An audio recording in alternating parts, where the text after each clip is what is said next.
is Thursday, which means it is Carrie Ann Conversations Journey to Wellness time. I want to welcome you all today and thank you for joining me. Today, as you know, as always, my hope is that you will learn something from these conversations that will help you on your wellness journey. Good morning, everyone. Good morning. So in the past, so far on Carrie Ann Conversations Journey to Wellness, we have talked about autoimmune disease. We've talked about brain health. We've talked about healing from past traumas, which I think we've all experienced. And today we're going to talk about another aspect of our overall wellness. You can tell I'm standing up. Anyone want to guess what we're talking about today? All those hearts mean fitness. Today we're going to talk about our physical health. Okay, so joining me today is someone who knows a lot about fitness. She's incredible. She's a personal trainer to stars like Courtney Cox, Alicia Vikander, and Amber Valletta, plus many more. And I'm going to include in that list me, even though I don't really think of myself as a star. So nutrition coach, she's also a nutrition coach, and she is an author, and she is basically a physical health guru. And there she is. Hi! Founder of Lovitt Fitness, Michelle Lovitt Fitness, Michelle Lovitt herself. Hi! How are you? How are you? I'm good. How are you this morning? You look fantastic. You got your energy. You must have just finished your workout. Thank you. No, I didn't, because I'm saving the workout because we're going to do a little workout today together. Fantastic. I can't wait. I can't wait to. Okay, Michelle, before we even go anywhere, you know what? People want to know. This is a hot topic. Everyone is talking about this topic. And we want to know, I'm going to ask you right off the bat, what is intermittent fasting and does it work? Intermittent fasting has been around forever. It's what our ancestors used to do when they were out chasing down buffalo and bear and hunter-gatherers. It is basically taking timed eating rather than eating throughout the day, having a set time that you eat, whether it's 7 to 7, 10 to 6. There are different fasting levels, but fasting is so important and so good for your body because it actually reduces cortisol levels, which is the stress hormone in your body, because it's not being fed constant fuel, whether it be carbohydrates, protein, or fat. It's not being fed constantly, so it's not using those sources for energy. It's actually utilizing stored body fat through these random crazy processes. You know me and my big words, gluconeogenesis, breaking down those body fat and a little amino acids from protein for energy sources. And it actually helps clear brain fog, helps lose body fat more efficiently and more effectively. There are different apps that keep you timely with it so that when the buzzer goes off, you know that your eating is done until the next period, the next day. So it really helps keep you accountable. And it always reminds you to drink water, which is a huge, huge thing as well. So intermittent fasting and hydration go a long way. They go together hand in hand. Oh, I love that. You know, I never even thought about intermittent fasting and then making sure that you're getting enough hydration along the way. When you're fasting, this is a serious question. Yes. Can you work out when you're fasting? Is it safe? You know, what you don't want to do is do like a high intensity interval training type of workout. Okay. Because when you are in a fasted state, your body is basically out of glucose. Your body can store 2.5 hours worth of energy coming from glucose, which is called glycogen. That's what your muscles hold on to. So once that glycogen is gone, then your body will go into body fat and muscle tissue. So if you are doing a high intensity interval training or really hard workouts, your body doesn't have the fuel from sugar, so it's going to go into breaking down muscle tissue. So if you want to build those big, big, strong muscles, you're not going to be able to do that. But if you want to lose body fat, you can do like more of an aerobic, slower, lower intensity type of workout and get amazing results with that. Oh, that's amazing. Okay, Yeah. so you're not out of breath either. You can actually talk to your friends, so it's good. So how long is the time period? I just want to make sure everybody understands what intermittent fasting is. How long of a time period is recommended if you're going to do the fasting? Well, it depends on what you're looking for. Some people can go with a 20-hour fast and only a 4-hour eating period, which is, it's insane. It's crazy for a lot of people, but that works for some people. I think what I find working with my clients and seeing and reading different research reports is that 18-6 is usually something that's doable for people, or a 16-8. So if you go 16 hours without eating and you eat for 8 hours, that's basically eating from 10 o'clock in the morning until 6 o'clock in the afternoon. And I don't mean eating like, oh my God, I only get 8 hours to eat, so I'm going to eat everything. McDonald's!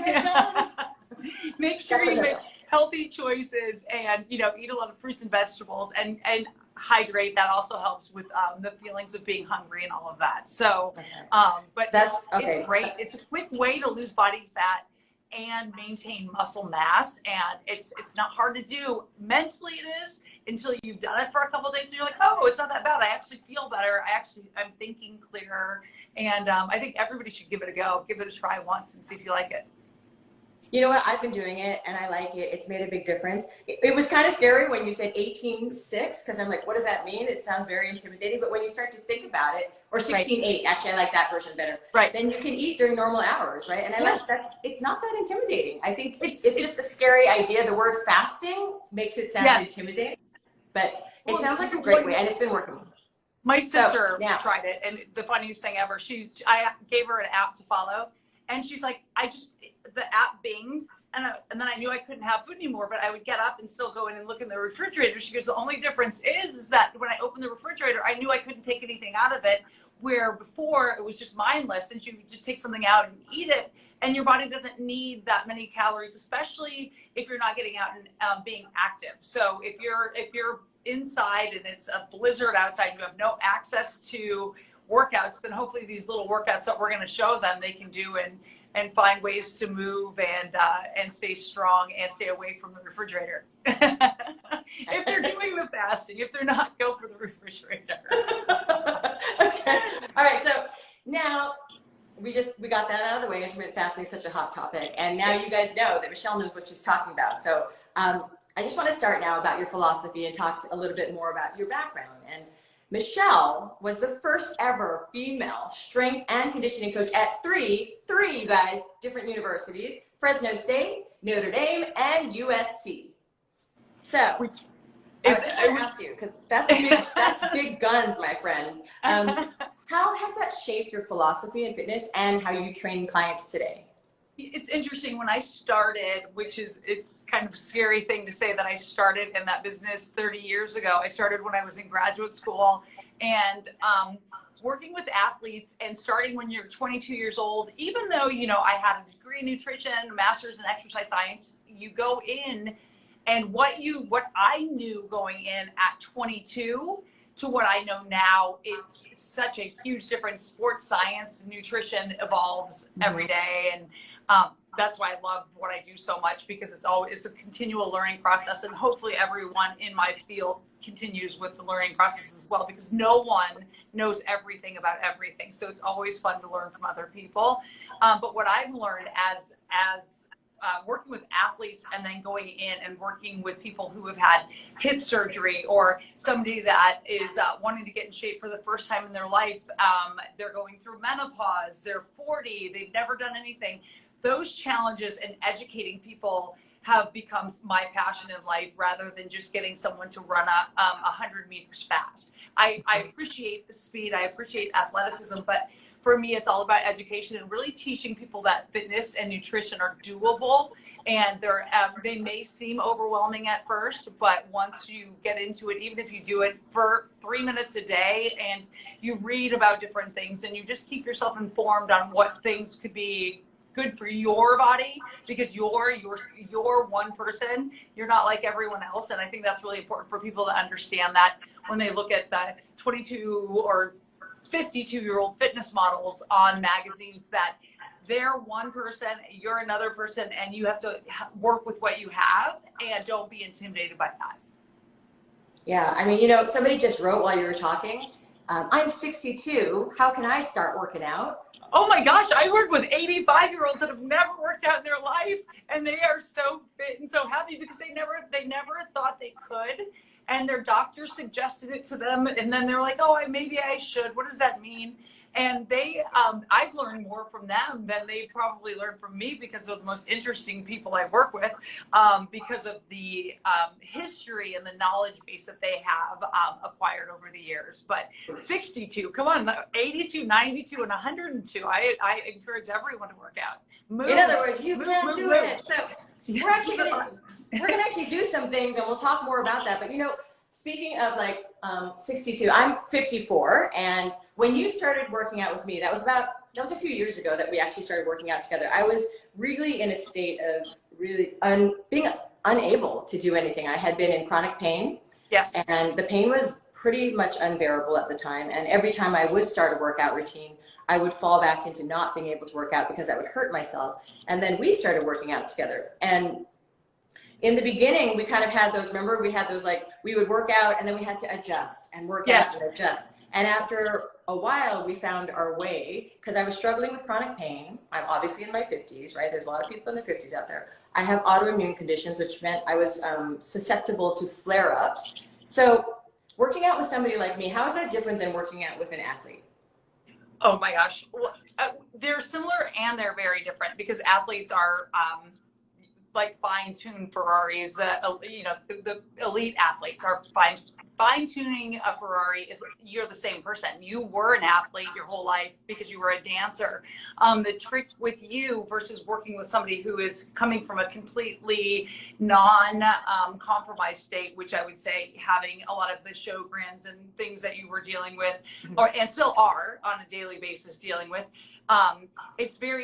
It's not that I can't push them a little bit and know that they're going to be sore, but not cause a flare that sets that person back for 3 or 4 days. That's the difference. I know a muscle soreness with somebody who is healthy and doesn't have any autoimmune issues, that soreness is okay. Your soreness, what I figured out, or we discovered together when we started working together, is that your soreness was different, because if we pushed you past a certain level and you had a flare in one of your joints, I remember it was your right trap and your right shoulder, because you had an injury when you were dancing. From your injury, that would always cause a flare, and then everything we had to watch so closely.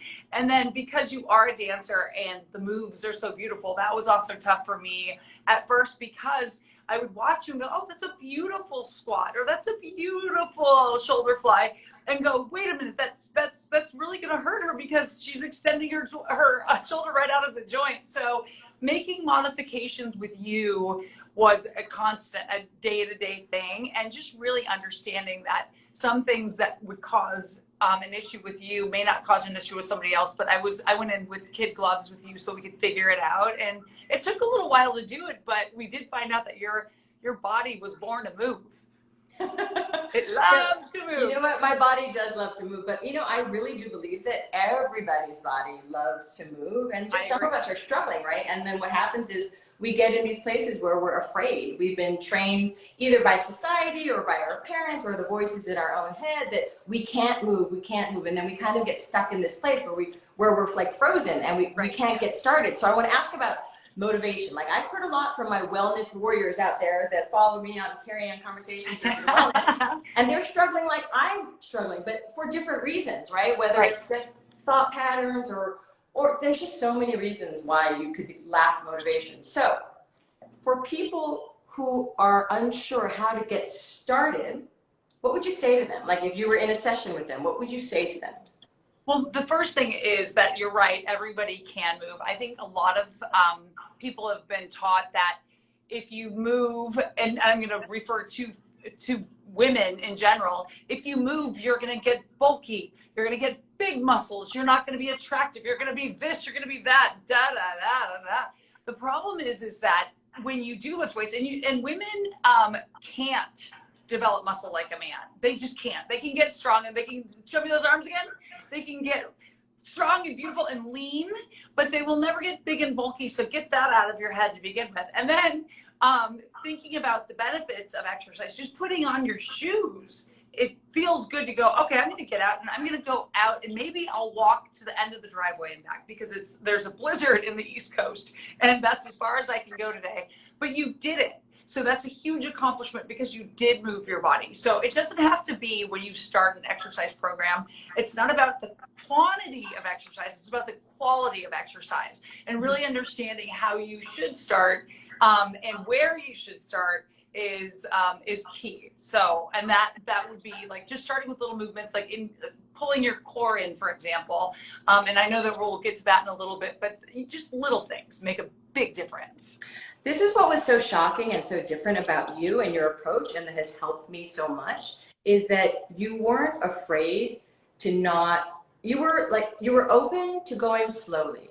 Yes. You know, most trainers think no pain, no gain, right? And everybody's got this like force it all and do it till you die, and all of these like mantras that I think I've realized in my own journey to wellness is that that's unhealthy. You have to listen to your body. You have to honor where you are. And yes, there's a little bit of pushing past your line, your finish line, but right. That's for growth and not to the point where you hurt yourself. And you've been so great at helping me understand that, because I was in my own mind being tough on myself and going, no, you got to go to this point, otherwise you're not going to get any benefits. Right. And I just thought that was so impressive, and it's really what helped me get back to physical fitness again. Right. Well, you know, it's the one thing that people need to really think about is that this is the only thing that you have going through this earth. You have your body, and you have one. That's it. So if you take care of it and don't do bad things, don't, you know, I mean, my version of bad things may be somebody else's version of a good thing. So I believe everything in moderation, and being kind to yourself and not berating yourself for doing these things that the fitness industry puts out there. Like, you need to work out for 60 minutes at 70% or 300%. I'm just being funny about that. I'm not being serious. I think that's hard to understand, because this is what I'm supposed to do. This is what they say. I read this magazine. And there's so much misinformation out there that I think it's, you know, do your homework and figure out what works best for you, not everyone else. And I truly believe that if you're just starting a fitness program, buy a heart rate monitor. Get something, it doesn't have to be expensive. It can be $20 at Walmart, Kmart, Amazon, any of those, whatever, and wear it. And see what your heart does when you start to walk. If your heart rate shoots straight up and stays elevated for a while, then you don't want to go a long period of time. You want to do a couple minutes a day and add as your heart gets stronger. It doesn't shoot up as fast. So just knowing what you're doing for a workout and having a map, you wouldn't drive to your friend's house in the suburbs that you've never been to with a blindfold on. That's what it's like without knowing what you're doing for exercise and knowing really truly what it means to burn 200 calories when you're walking on a treadmill or whatever. That gives you meaning to your workouts. And I think that, you know, having something to quantify what you're doing is everything. That's huge. You know, the original episode of Carrie Conversations, we spoke to Dr. Amen, who's a psychiatrist and a brain expert. And he talked about, like, you know, psychiatrists do a lot of work without actually seeing the brain, right? And so kind of like what you're saying is, you know, a lot of trainers just start training you without heart rate monitors, and they don't even know where your level of where you're actually burning fat is. Can I just ask for, like, and now just, this is for like a beginner, if they buy a heart rate monitor, what range should they try to get into where they're burning fat? You know, it's tricky because it's age dependent. Women, to find out what your maximum heart rate is, or to find out the zone that you should be in, you can do a simple 220 minus your age, and then take a 75% of that number. And that's how high you should get your heart rate. And I'm being very simplistic with that. 220 minus your age. Yep. And then take half of that number. And half of that. And that's 50% of where your heart rate should be. So anything above that, you know what the best way to do to check your heart rate? The best way is if you can carry on a conversation. So think about carry on conversations, carry on a conversation. And that means you're still in a good, safe heart rate. You're in a good state. If you're out of breath, you're working too hard. So that's helpful. Because we're all talking to ourselves during the pandemic. So we can, like, just keep talking to yourself. I can do it, I can do it. And when you can't talk to yourself anymore, you've gone too far past your heart rate. Well, I think the funniest thing with some of my clients are like, the getting in shape with Michelle's hysterical, because you just go in there and you just talk and you're working out, you don't even know what you're doing, and then you leave, and then all of a sudden 2 weeks later you're fit. True. It's so true. That is kind of how it is. Yes. With you. I think people want to get to a workout, a little bit of movement. So one of the greatest things that Michelle taught me, as somebody who had been working out her whole life, I was a dancer, I was fit my whole life, and then was not fit. And then we were trying to find my way back, but we didn't really have the huge breakthrough until we rediscovered my core. As a dancer, the way I used my core was so like second nature to me that I never had to think about it. So it's almost as if I'm like somebody who never had any experience with the core, because an athlete uses their core a little bit differently than a dancer does. And so when you help me discover my core, which we will show you, oh my God, the plant is in my butt. Sorry, there's a plant there. Look at that plant, she attacked me. So coming back here, when we discovered the core, why is the core such an essential thing? Why suddenly did we see such huge breakthroughs with me and my body and my shape? Well, I think because, and I'm not a dancer, as you know, it's everything from a dancer's perspective is about extension, and everything about an athlete's perspective is about performance and power. And that power, if they don't have a strong base, they can't bring any power from the ground up. So starting with your trunk, which everybody, the misnomer with core is, when you ask what core is, people will say, oh, it's my abs. Core is actually your abdominal muscles, your low back muscles, and your hips in all four directions. So Carrie Ann can do a flexion where she pulls her knee up, and then she'll do an extension where she kicks her foot back behind her butt. Yep. And your core is basically your hips, your abs, and your low back. If you have a weak core, your stability, your ability, to stand and be stable is compromised. So if you want to start a workout program, starting from the ground up is the way to go. So I would start with your core first, meaning do exercises to engage your abs, your low back, and all four planes of your hip. And if that takes 5 minutes and you do it every day for 5 minutes or every other day for 5 minutes, and you start to get a stronger core, you'll start to feel more centered, more balanced, and more capable of doing a workout. Okay, so we are ready to start doing a little workout, okay? Oh, so one of the things, we're gonna move this camera. Okay. So we're gonna get ready. Just give us a second while we kind of reset up. I think we should start with a bridge, because I think everybody can do a bridge, whether they're on the ground or they're in a chair. Well, let's show them how to activate abs by pushing the ab into the ground. So contract your ab like somebody's going to walk up and drop a medicine ball on your abs. You have to contract them really hard and push the low back. Yes, and push your low back into the mat. And then you can lift and lower as you breathe. Don't forget to breathe when you do core. A lot of people like to hold their breath, and that's not good for your heart. I was just going to ask that, like, Michelle! Okay, so this is bridge. Yes, and what Carrie Ann's doing right now, she's going into her bridge position, which basically you just lay on your back side, and then you tuck your feet back towards your glutes. Keep your weight in your heel and press your butt up off the ground. If you can get your low back off the ground, great. If it bothers your low back, then put a block or your hands underneath just to give you some support. But what she's strengthening is her glute muscle, hamstrings, and abdominal muscles. So doing a bridge gets 3 out of the 7 things of core addressed. So that's one of the greatest exercises to do. I love bridge. And when I roll down, okay, can I just come down flat like that, or do I need to roll? No, when you come down after holding your spine in a fixed position, make sure you go down just as slowly as you go up. You don't want to go up and jam your way up either. So when you go up, it's a slow and controlled motion up. And then when you hold it, roll down and then pause for a second. Some people may even need to roll around a little bit just because their low back has been used for that 30 seconds of a glute bridge that you're doing. So, and then if you want to add your inner thighs to this little, you can grab a ball, a block, or anything and just squeeze your knees together. And then you're bringing in your adductors or your inner thigh muscles, which are also part of your core. Yes, I love it. So I usually like to hold a bridge anywhere from 10 seconds to a minute. And I always have my clients or myself, I like to do a little pulses with your knee toward the block or the ball, just to get your inner thighs to fire up a little bit. Got it. So I'm going in and in and in for 10. Yep. That's perfect. And then when you come down, remove the block first and then roll down one vertebrae at a time. There you go. Did it wrong. Yeah, there you go. And then remove and then roll down one vertebrae at a time. That's perfect.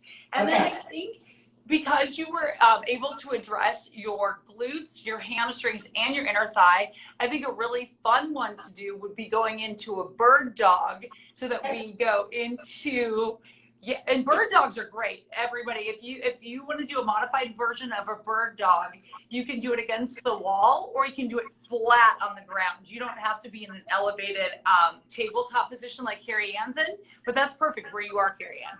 Okay. And all we're going to do, we're going to start with one foot, and then we're going to add the opposite limb. So she has her right leg up and her left arm extended. You want to think about one line of energy coming through your fingertips, through the tip of your toes, as you squeeze your abs, low back, and glutes. And that's so not like this, right, all the Michelle? muscle groups that you're addressing. So just in two simple movements, you're already strengthening your core so much.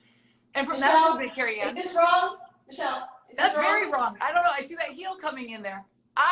So what Carrie Ann's doing is she's not balancing out. What you should be able to do, I should be able to balance a teacup on her back as she's extending.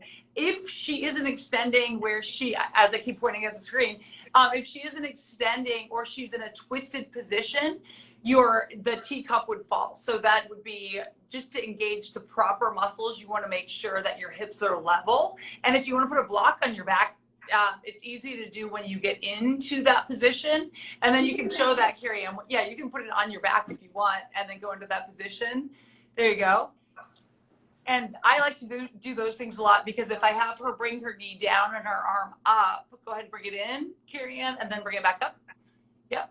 You can see how balanced she is. If it drops, it's a good measure to show that your right hip is probably too high or too low. Like if I do something like that, or yeah. If that block has some sticky on it. That's wrong. But no, that's exactly what you want to do. And then you want to switch sides. So you want to make sure that you work both sides. Sometimes these challenge your balance a little bit, but what does not, if you fall, you don't have a far place to fall down. So embrace the wobble. Remember, everybody is where they are fitness wise until they're not at that space anymore, but it takes you a second to just get going and start the journey. Okay, so I think that we've done the hip flexors and we've done the adductors and the glutes, but we haven't done anything for the glute med, for the outer butt. What's the glute med? Outside butt. So what's really important about strengthening that glute med is that for women, it helps address any potential knee issues, because women have a Q angle where their angle to their hip to their knee is pretty big. When you engage your outer glute muscles, which are part of your core, then you protect your knees. I always tease Carrie and I say about people being able to move, because when you're standing in line at the grocery store and the line's forever, you can do these little itty bitty movements. Nobody will even know that you're doing glute exercises, because you're just doing these little lifts to the side, and they're little teeny tiny taps to the side. And you can hold on to your shopping cart. Beautiful. And you can do them like holding a grocery cart or a chair. Carrie, she's strong, so she's able to do it without holding on to anything. But from that position, she can go right into bringing her knee up in front of her body, and then just do a slow extension with that knee, CA. Yep, little kicks back and forth. Okay. Yep, and maybe we can angle. So with that, just by pulling her knee up, she's working another part of her hip, which are your hip flexors, and then your extensors. If she kicks her foot behind and reaches back like a warrior 3, that's she's using her extensor muscles. So you have extensor muscles, flexor muscles. Go ahead and bring that knee up for the flexor muscle, and then bring it out to the side. Oh, to the side? Yep, just to the side. And that's an abductor muscle, and then bring it back into the center, CA. And that's your adductor muscle. So those 4 muscles comprise your hip group of muscles, and then you have your abs and low back, which they have their own muscle groups as well, but that is essentially your core. It's got to be strong. If you don't have a strong core, your branches can't thrive. So think about a tree trunk. If it's not strong, it doesn't have strong branches. So you want to create a strong body by starting from the middle out. Okay, now we're going to do my favorite exercise. Okay. This is my favorite exercise. If you guys have a band that you can attach somewhere, I'm just going to show you really quickly. I locked mine in the window. And you can do it also, I just want to show you, like this kind of band, I tied on my door handle in my bathroom. And when you have a busy day, if it's in your bathroom, you won't forget to do it. Right. What are these called, Michelle? My favorite exercise in the world? Let's see. Oh, your ab. Oh, these are the whittle the middle. Whittle the middle. Here we go. So what Carrie's doing is I'm going to do 10 of them while you tell everybody what we're doing. So what Carrie Ann's doing is that orange band has quite a bit of tension that she's twisting against. So she's leading with her hips and following with her arms, which engages her lower abdominal muscles, her triceps, obviously you can see moving. And what we're doing is we're trying to get into the internal, external obliques so that we create that hourglass where you have that nice little whittled middle. That looks fantastic. Good. And then when you punch and pull, make sure you do both sides. But when you punch and pull, you're throwing your body off balance, which is good for your core. Good. Go ahead.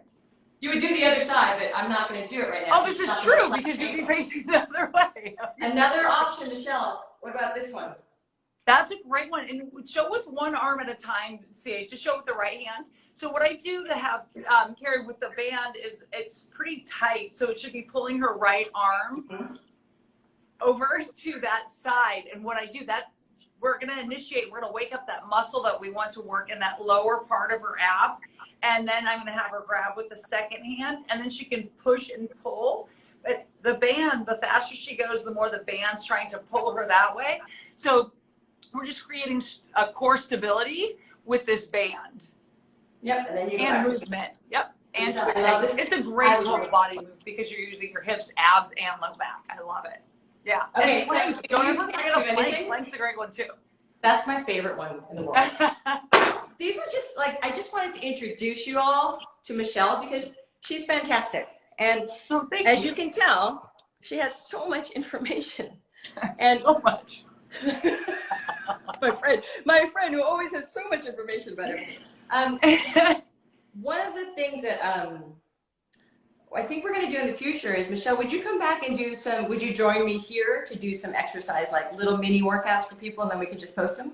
I would love that. I would love that. Because I would love that, and it would be so much fun. And you guys can see all we do is laugh, as you can tell. It's a little ADD party in here. So, all right, so today we have to wrap it up, but I want to say, Michelle, thank you so much for being here today with me. I appreciate you. Thank you for having me. Thank you. You are so amazing. And for more information on Lovitt Fitness and everything Michelle, visit her on her website, michellelovitt.com, or follow her. She's got 2 Instagrams at Lovitt Fitness with 1 T or ML Lovitt, 2 L's and 2 T's. Just to confuse you enough. Just to confuse you, to keep you on toes. Just to keep you on your toes. Okay, so Michelle, I want to thank you so much for being here today. Thanks for sharing so much information, and thank you for helping me on my own journey. You have helped me, and you've helped me find my own self-esteem again. You've helped me get back in tune with my body, which is such a precious thing for me, especially as a dancer. And I appreciate you more than words could ever express. So thank you so much. I love you. Thanks, Carrie. You have a beautiful day. Thanks, everyone. I'll see you tomorrow for a workout. I can't wait. Bye. Bye. Thank you. Okay, so you guys, I want to thank you again for joining me on another Carrie Ann Conversations Journey to Wellness. She's incredible, and I just want to encourage you all. Like the most important message that I want you to take away from this is that at any phase, at any stage, you can begin your workout. As she said, put on your shoes, go for a walk. What else did she say? Grab a heart monitor so that you know your limits, where you are. Remember, if you can't have a conversation, you've gone too far, you're pushing yourself too far for a beginner. Remember what she said about If you can still talk while you're doing your workout, you're in a good range. You don't have to push yourself to the point of pain. Not at all right? She's given me back my confidence in my body by going slow, which is something that I didn't know. So whether you're an athlete, you've never been an athlete, you're a chronic illness warrior, you're an autoimmune warrior, or you're a wellness warrior. Wherever you are on your path, just take a step and get to know yourself and know what works for you. I hope that today's conversation has helped you on your own journey to wellness. And next week, you guys, are you ready? We have the incredible, well, let me just ask, do we have any fans of The Nanny out there today? Oh, yes, we do. Well, next week, joining me on Carrie Conversations, Journey to Wellness, we have Fran Drescher. She's going to be here. It's going to be amazing. We're going to talk about detoxing the home. Yes, detoxing the home. I don't even know if you guys know what that concept means, but it's very important, and I've learned a lot from her about this. We're also going to talk a little bit about dating, and there's sure to be lots of laughs, because you know Fran Drescher. She's amazing. So I'm really excited about that conversation we're having next week here, Carrie Conversations, Journey to Wellness, 2 p.m. Eastern, 11 a.m. Pacific. And until then, stay kind and be well. Mwah! Stay kind and be well. I think I said that backwards.